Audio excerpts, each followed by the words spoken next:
Hi, my name's Brenda Herchmer. Welcome to FF104 Part 2 of Outcome-Focused Leadership.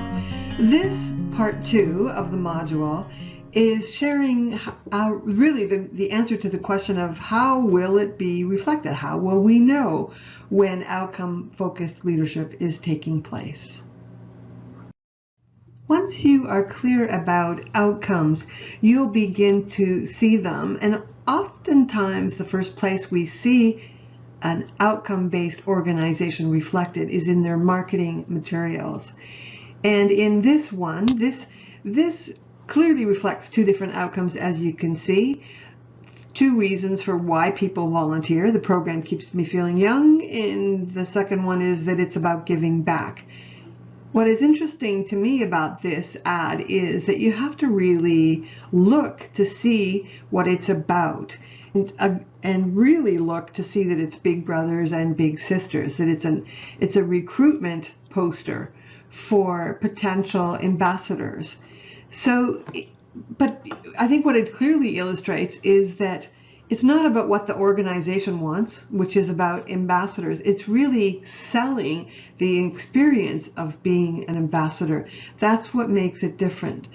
And I would encourage you to look through your own leisure guides, your community guides, other organization marketing material or businesses, because once you get tuned into looking for outcomes, you'll start to see them.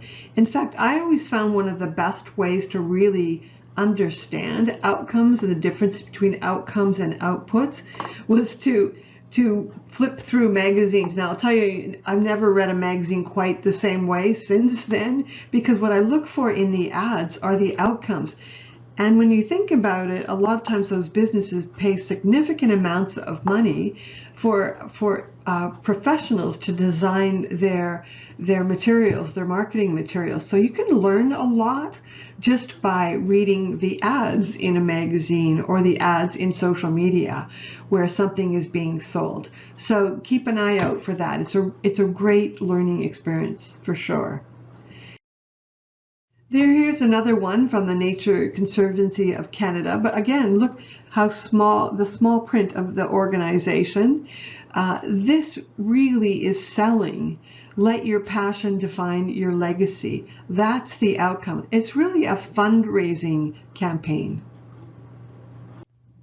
I like this one. This came from the town of Devon in Alberta, and they not only had one outcome, they had 10 outcomes, and they've listed them as 10 reasons. Most of them actually are outcomes. I think there's a couple of outputs in there as well, but it makes it really, really attractive to think about why the gathering with your neighbors is so important. We have a lot of rural communities who are trying to recruit health practitioners. And it's not just a case of saying we need doctors or we need nurses. It's really trying to attract those professionals. And when you look at these ads, it's really things like new experiences, new challenges, new job. That's what's going to get people's attention and have them think about moving to your community. This is another one. This is, again, it's one that it's really hard to first see that this is about children's programming and camps, because what they're selling is something that you do once school is out. It's saying that this is about fun, friends, and learning. It gets people's attention and makes them want to read more. This is a fabulous example from the Saskatchewan Parks and Recreation Association. It's actually from their advertising their lottery fund.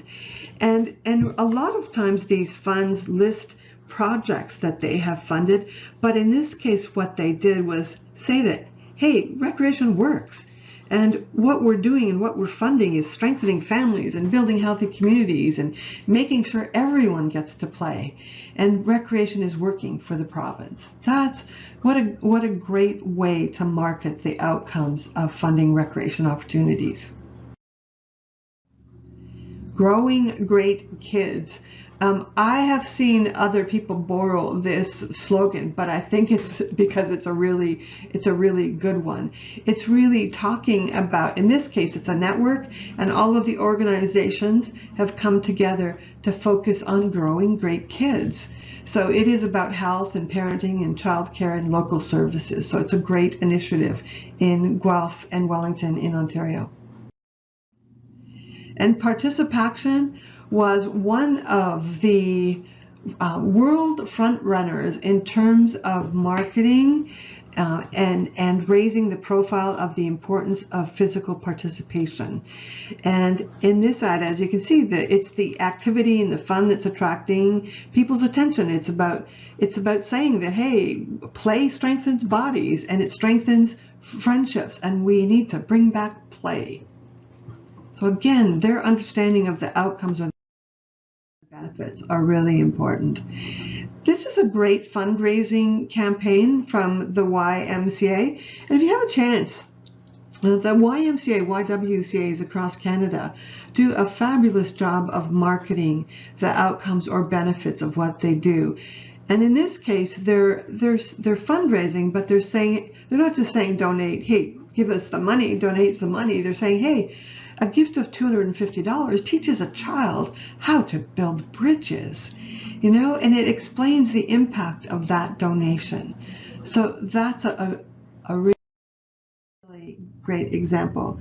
So we see a lot in the advertising. The other thing where we should be seeing it, and a lot of times we aren't, is in mission statements.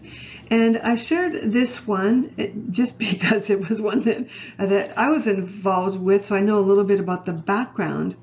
But I think with any mission statement or purpose statement, whether it's for an organization or a business or a project or initiative, it's always important to lead with the outcome. Why the heck are you doing this? This was about ACE Communities, and ACE Communities was an acronym for Active, Creative, Engaged Communities. And the outcome of that from the get-go was to really enhance the quality of life in rural Alberta. That was the why. It's qualitative, it's a little bit intangible, but that's what funders were funding. And we're doing it in rural Alberta, but we're doing it by strengthening community leadership, collaboration, and innovation. And the what? Only then do we get to the what? Through recreation, parks, arts, culture, and heritage. 3 parts to any mission statement. Lead with the why, how are you going to do it, and then what is it you're going to do. And too often with mission and purpose statements, we reverse that order. So we need to just be cognizant of that and always think about beginning with the end in mind. Begin with the outcome. The other place where I think it's really important to see, not only with position descriptions, but paid positions or volunteer descriptions or committee descriptions or even meeting outcomes. It's always important to think about the why. And this was a tough one for us because we were looking for someone who had technical experiences, and that would typically be someone in the IT industry who would have commanded much more than we were able to pay as a nonprofit organization. And so we didn't lead with the details of the e-learning that would be a part of this. Instead, we led with the benefit. We led with what is in this for this person. And we led with, this is an ideal position for someone who wants to make a difference and grow with a challenging initiative. And we led with the why before we even went into the details of what this job would be about. And we were extraordinarily fortunate in we were able to attract exactly that kind of person.